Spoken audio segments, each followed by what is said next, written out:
Le quatrième président, je l'avais dit, aux affaires étrangères, j'aime ne pas en parler puisque c'était le cauchemar.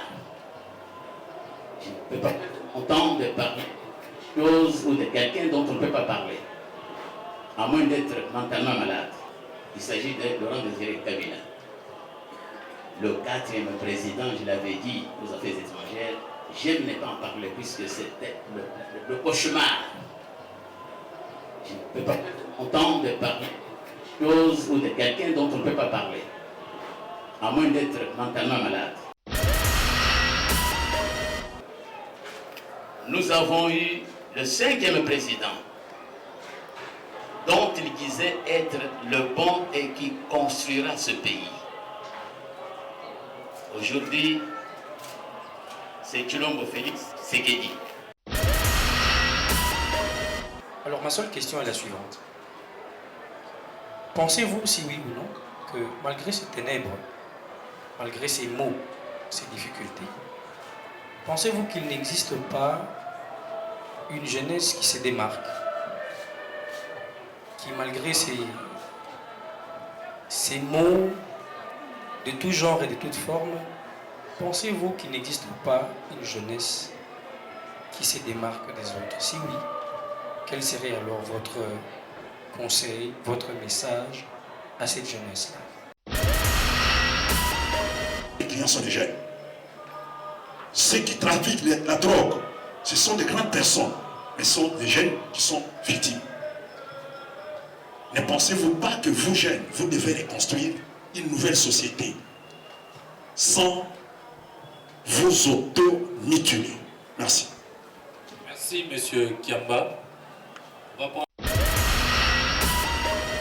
Alors ma seule question est la suivante. Pensez-vous, si oui ou non, que malgré ces ténèbres, malgré ces maux, ces difficultés, pensez-vous qu'il n'existe pas une jeunesse qui se démarque, qui malgré ces maux de tout genre et de toute forme, pensez-vous qu'il n'existe pas une jeunesse qui se démarque des autres? Si oui, quel serait alors votre conseil, votre message à cette jeunesse-là?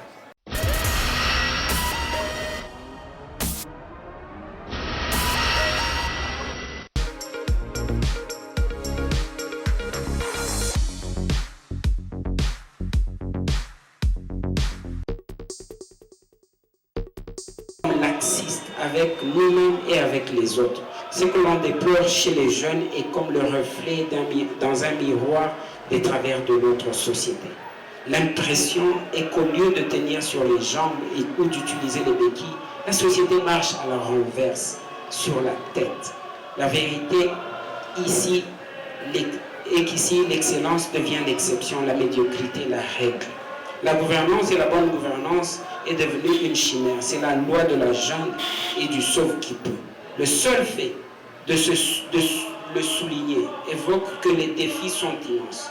Devant cette situation, on se demande par quel bout commencer et le risque est grand de tomber dans l'immobilisme, dans l'inactivité et dans l'inaction. Bref, de jeter l'éponge, se déclarer impuissant et sombrer dans le découragement. Pourtant, l'heure n'est pas au découragement, elle est à un sursaut d'orgueil. Une élite digne de son nom est capable de sortir cette jeunesse dite dévoyée, perdue, déboussolée, fruit de cette société sans panneau ni poteau indicateur. Qui a dit que la plus belle fleur pousse dans le fumier? À nous de nous y mettre. Notre essai peut être concluant. Défi d'une bonne gouvernance. Pour peu qu'on puisse on peut donc s'apercevoir que la gouvernance, la bonne gouvernance, ne se fait pas d'un coup de baguette magique, voire d'un coup de dé. Elle n'est pas le fruit de je ne sais quelle force surnaturelle ou occulte, ni une réplique, une reproduction ou une duplication. Elle n'est pas le fruit d'une génération spontanée. Elle se cultive. Elle suppose à la base une éducation, une formation qui est la clé de voûte de son développement. La formation débouche sur le savoir-vivre, compris comme savoir-être. Pour y arriver, personnellement, j'avais publié il y a quelques années 15 axes que je considérais comme étant majeurs et prioritaires pour aider notre jeunesse à pouvoir évoluer dans le bon sens. Le premier axe, et vous comprendrez que c'est pratiquement les mêmes axes qui sont en train de se faire pour le moment au niveau du pays, c'est l'éducation et la formation professionnelle au niveau de la jeunesse. Nous pouvons en profiter pour y ajouter la qualité, et je crois que notre exploit, nous pourrons produire des exploits. Deuxième chose, c'est l'emploi au niveau des jeunes. Troisième chose, combattre la délinquance juvénile. Quatrième chose, se battre pour la jeune fille, la jeune femme, le jeune garçon, le jeune homme. Cinquième chose, la santé. Nous avons maintenant une politique de santé universelle. Sixième chose, ce sont les nouvelles technologies de l'information et de la communication qui sont à la base pratiquement pour nous et pour ici. Septième, l'environnement. Huitième, la faim et la pauvreté. Neuvième, l'abus de drogue. Dixième, la pleine et effective participation des jeunes à la vie de la société. C'est ici qu'intervient la citoyenneté. Onzième, la mondialisation, la globalisation. Douzième, le VIH-Sida. Treizième, le jeûne et la prévention au conflit. Quatorzième, les relations intergénérationnelles. Quinzième, loisirs. Ici, je parle de loisirs sains. Conclusion, il nous faut construire un avenir qui soit à la hauteur de nos espérances vitales et de nos rêves, dont le soubassement sera l'amour. Une amie me disait il y a quelque temps, on parle toujours de difficultés des jeunes pour l'école, pour le sport, pour l'art, pour l'intégration, mais c'est surtout pour l'amour qu'on est en difficulté. Réapprendre à aimer son pays, sa famille, son prochain, la science, l'art, c'est le plus grand défi auquel se trouve confrontée notre génération.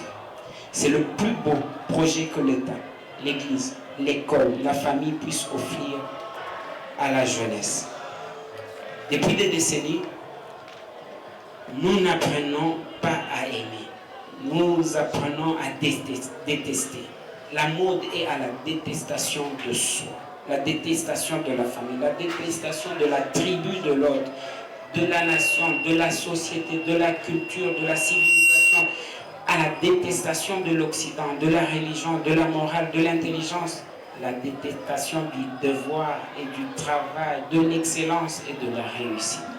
On a cherché à nous faire tout détester, à commencer par nous-mêmes. Nous ne sommes pas obligés de continuer, chers jeunes, sur ce chemin morbide. Nous devons changer. Cela ne dépend que de nous, de notre volonté, de l'idée que nous nous faisons de l'homme et de la politique. Nous sommes jeunes et c'est une chance. Nous devons le comprendre aujourd'hui. Avoir la vie devant soi est un privilège. Ne laissons personne, alors personne nous l'enlever, car la jeunesse, c'est d'abord une formidable envie de croire, envie d'aimer, envie de savoir, l'envie de rêver, l'envie de vivre en paix durable, l'envie de progresser, l'envie de se développer. L'homme est jeune tant qu'il croit qu'il peut opposer à la force invincible des rêves, tant qu'il croit qu'il peut opposer la force invincible. La force invincible des rêves à l'usure du temps. N'est-ce pas, Martin Luther King avait fait un rêve et non pas le moindre? C'est encore possible. Merci.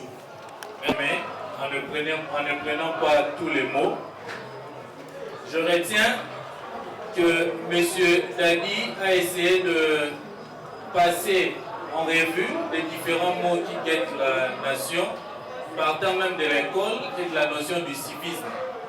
Alors, dans sa conclusion partielle, si je peux le dire, la conclusion finale viendra avec les échanges. Il résume en disant que le grand problème qui nous guette est basé sur l'amour, ce qui n'est pas faux, mais également une difficulté manifeste de pouvoir se déterminer ou bien se repositionner, mais également une détestation qui est en train de tourner tout autour de nous.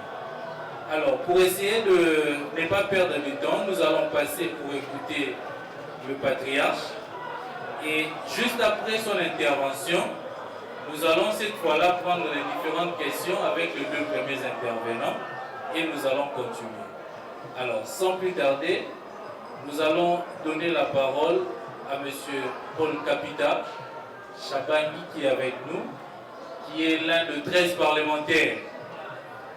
Il est également cofondateur de l'UDPS et ancien ministre de la fonction publique pour ceux qui l'ont connu. Avec toutes nos révérences, nous vous donnons la parole. Chers concitoyens, je commencerai par rendre hommage au précédent intervenant qui n'a dit que la vérité par rapport à ce qu'est devenu notre société. J'avais la chair de poule. Voilà autant de réalités qu'il faut dénoncer et condamner pour parvenir à faire démarrer notre pays. On m'a demandé de parler du type de leader pour le Congo de demain. Je vais vous dire pourquoi j'aime la politique. D'abord, j'aime la politique parce que c'est le seul, si pas unique, activité de l'être humain où toutes les solutions sont possibles. Si tel n'est pas le cas, on n'a pas de politiciens, et encore moins des hommes politiques, ni des hommes d'État. Nous avons dans cette salle des gens très mûrs, des gens instruits, des gens curieux. Et j'observe la présence des jeunes. Avant de faire mon exposé, je vous dis d'emblée que ce que nous sommes est le fruit des tortures. Arrivé ici à Kinshasa pour la première fois en 1968, après avoir terminé ma première candidature en sciences économiques de l'université officielle du Congo à Lubumbashi. J'ai atterri à Ngili, j'ai trouvé des agents tous costauds, extrêmement polis, gentils et aimants. Et quand je suis rentré après les grandes vacances, je suis arrivé à une conclusion selon laquelle de tous les Congolais, les Kinois étaient les plus polis. Ce qui n'était que vérité.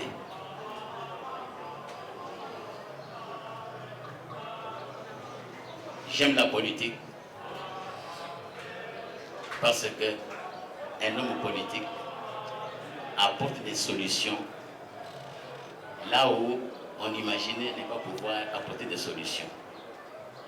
Je le répète, si tel n'est pas le cas, on fait autre chose que la politique. Que faut-il entendre par leader? Dans Google, le leader se définit comme quelqu'un qui, par vocation, est capable de guider, d'influencer et d'inspirer le peuple pour un avenir meilleur. En d'autres termes, un leader est un meneur d'hommes. L'on ne devient pas leader par le fait de détenir un diplôme universitaire, diplôme, toutes sortes de diplômes d'études supérieures. Bien au contraire, c'est par vocation. j'insiste, c'est par vocation. Bien plus, c'est quelqu'un qui précède les événements. Cette définition me semble universelle, dans la mesure où elle s'applique aux dirigeants qui ont marqué l'histoire de leur pays respectif. Je prendrai le cas de Sékou Touré en Guinée.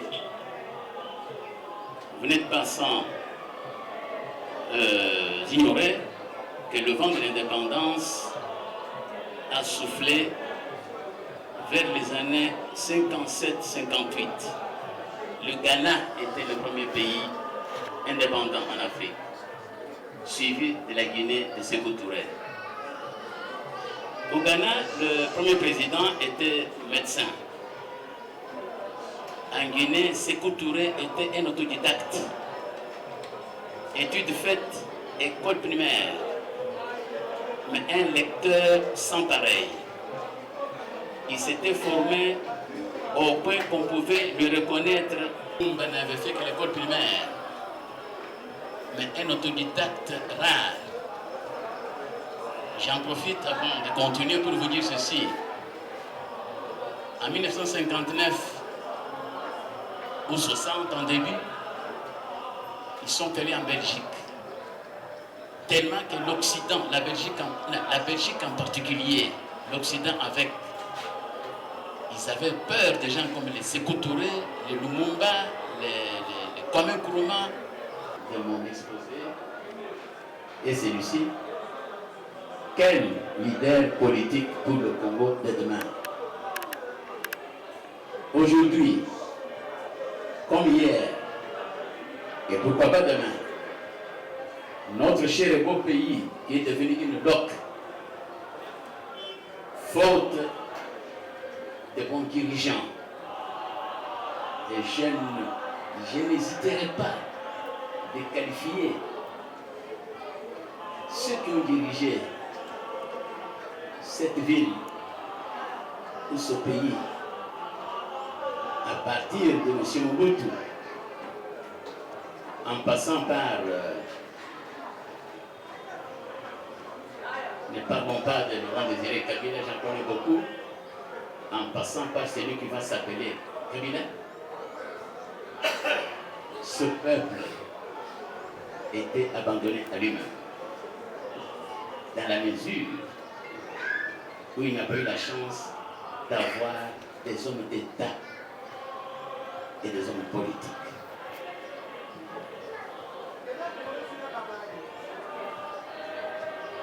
Aujourd'hui, notre cher et beau pays est menacé non seulement des balkanisations, qui plus est des disparitions comme État et comme peuple. La cause essentielle, le deuxième président sera non seulement très méchant, mais c'est la méchanceté en soi. C'est mon but. Le troisième président sera un homme bon, mais qui ne fera pas longtemps. Il va se faire assassiner. Il s'agit de Laurent Désiré Kabila. Le quatrième président, je l'avais dit aux affaires étrangères, je n'ai pas en parler puisque c'était le cauchemar. Je ne peux pas entendre parler de choses ou de quelqu'un dont on ne peut pas parler, à moins d'être mentalement malade.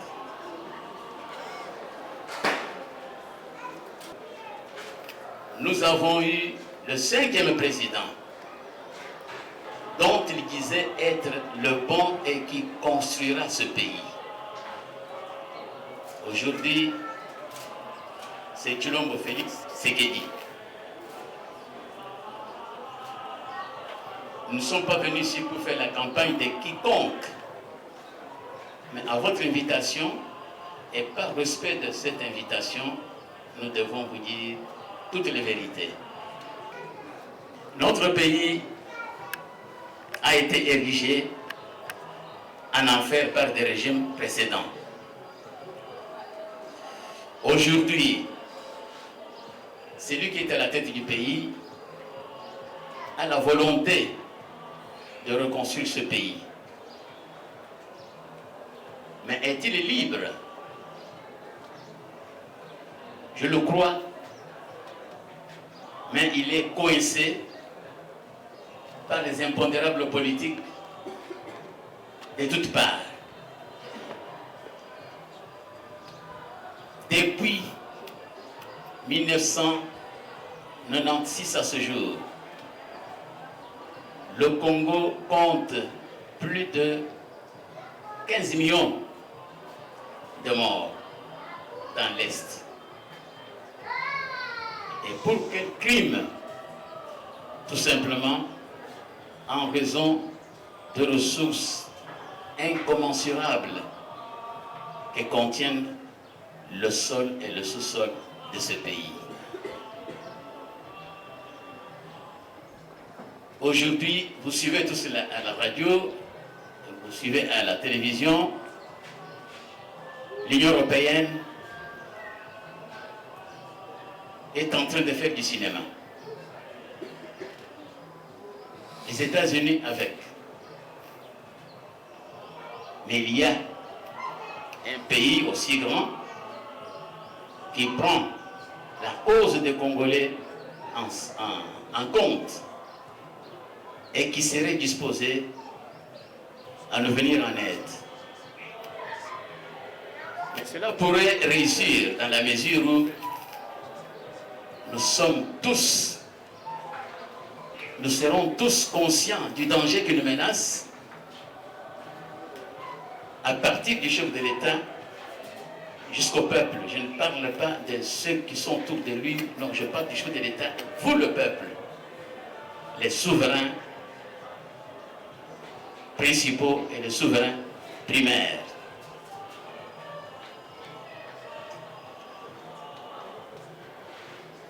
On ne fait que découvrir des minéraux qui apparaissent comme par miracle, toujours et davantage. D'autres qui n'étaient même pas connus par des connaisseurs, mais qui émergent du sous-sol du Congo. Qu'est-ce qu'il faudra envisager comme solution pour que nous puissions arriver à sortir du gouffre de ce drame dans lequel on a plongé notre pays, de ce drame perpétré dans sa partie orientale et partout ailleurs, toute proportion gardée. Il faudrait que le peuple congolais soit uni. Uni, il l'est.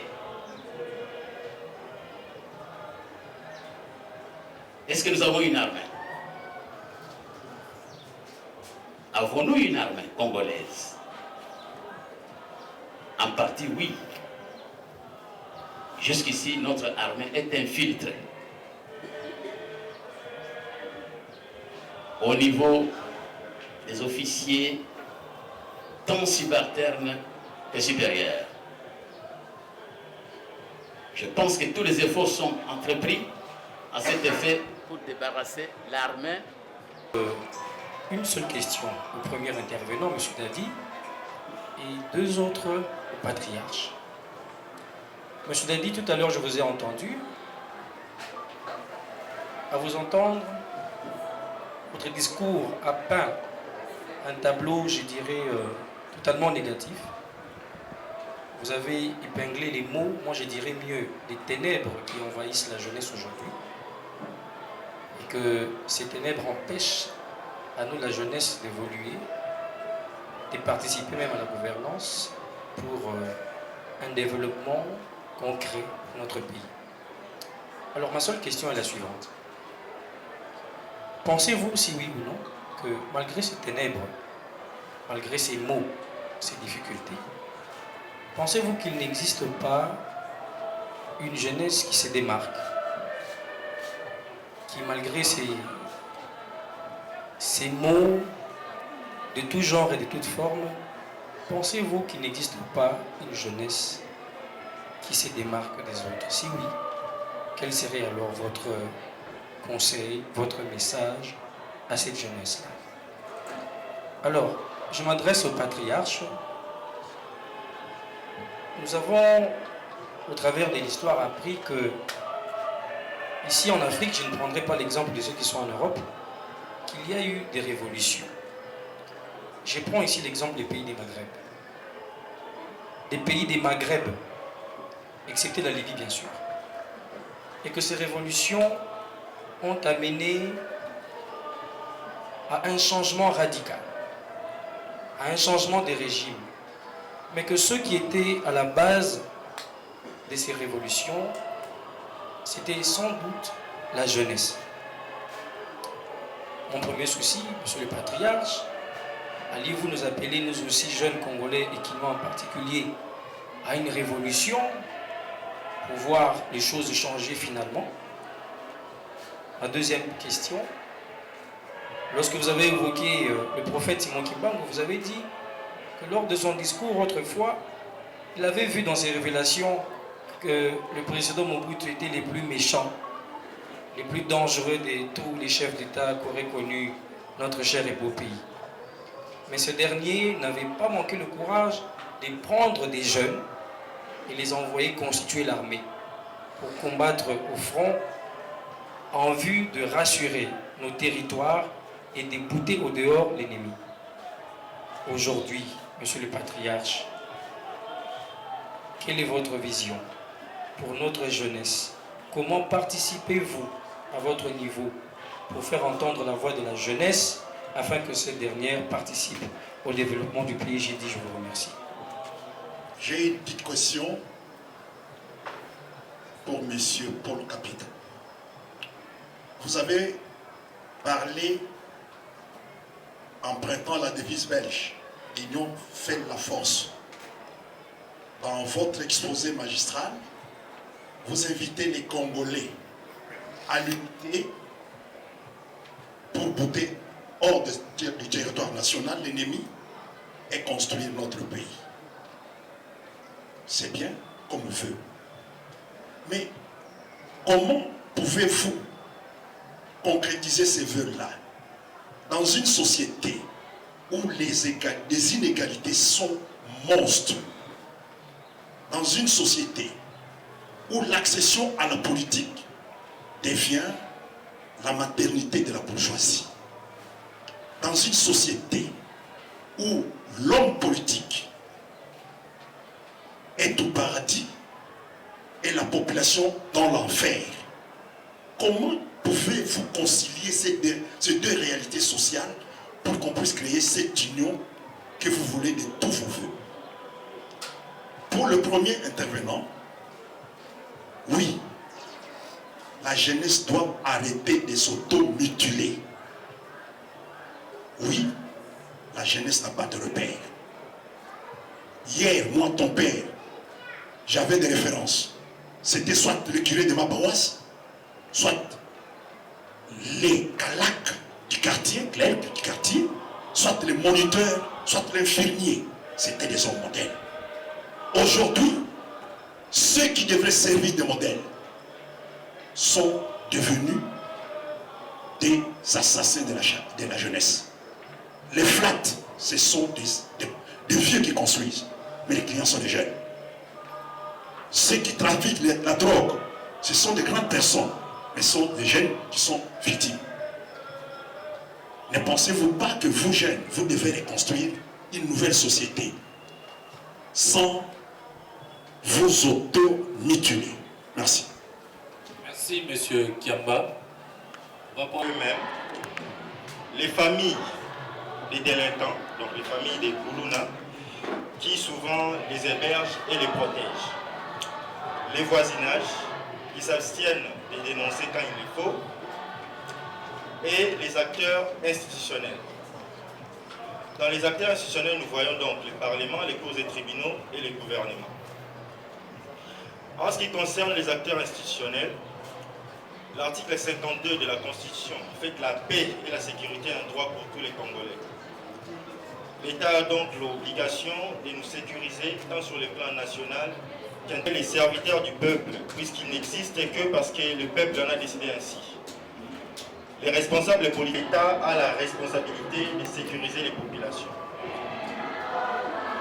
L'article 91 de la Constitution, l'ordonnance numéro 22/002 du 7 janvier 2022 portant organisation et fonctionnement du gouvernement, modalité de collaboration entre les présidents de la République et les gouvernements ainsi qu'entre les membres du gouvernement précise que les gouvernements possèdent les forces armées, la police nationale et les services de sécurité.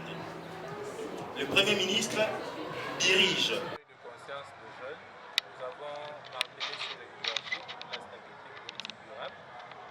Au cours de nos assises, nous avons également épinglé la notion de l'éthique, qui est une notion importante pour les différents organes de notre pays, que ce soit du plus bas de l'échelle, des municipaux, jusqu'à atteindre le sommet de l'État. Nous avons également, par cette conférence, voulu montrer à la face du monde que la commune de Matete ne regorge pas seulement les délinquants, comme on peut l'appeler les phénomènes Koulouna qui existent dans cette commune, mais qu'il y a également une crème de jeunes gens qui œuvrent au niveau de cette paroisse et au niveau de cette commune, raison pour laquelle, ensemble avec la commission des intellectuels de cette paroisse, nous avons voulu donner cette image-là, une image positive de la commune, et également annoncer officiellement notre participation au collectif Jeunesse Active participera aux élections municipales qui auront lieu pour élire les bourgmestres. Nous n'avons pas encore déterminé le candidat, mais par cette conférence, après avoir mûri l'esprit et l'idée, nous allons cette fois-ci être au devant de la scène.